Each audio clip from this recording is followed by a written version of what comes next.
করার আগে তিনি আমাদেরকে শিখিয়েছেন যে ঘুমোতে যাওয়ার আগে ঘরের দরজা বন্ধ করতে হবে। কি করতে হবে? দরজা বন্ধ করতে হবে। এরপর তিনি শিখিয়েছেন যে বিছানায় যাবা, বিছানা ঝাড়তে হবে। বিছানা ঝাড়ার সুন্নাহ, বুঝতে পেরেছেন? পোকা থাকতে পারে, মাকড় থাকতে পারে, অনেক কিছু থাকতে পারে, বিছানা ঝাড়ার সুন্নাহ। এরপর রাসূল সাল্লাল্লাহু আলাইহি ওয়াসাল্লাম বলেছেন বাতি বন্ধ করার সুন্নাহ। এখন তো বাতি নেই, এখন লাইটের সুইচ আপনি অফ করবেন। তাহলে আগে আপনি দরজা জানালা বন্ধ করলেন, বিছানা ঝাড়লেন, এরপর বাতি বন্ধ করবেন, এরপরে তাওয়াক্কুলে যাবেন।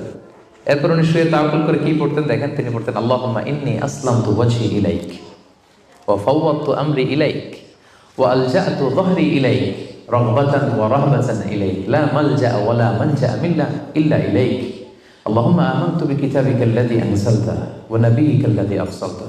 কত সুন্দর দোয়া যে হে আল্লাহ, আমি আমার চেহারাটা এখন আপনার দিকে ফেরালাম। আমি আমার নিজেকে, যেহেতু এখন আমি মরতে যাচ্ছি, ঘুম মানে কাইন্ড অফ ডেথ না, মৃত্যুর মতো, আমি তো মরতে যাচ্ছি,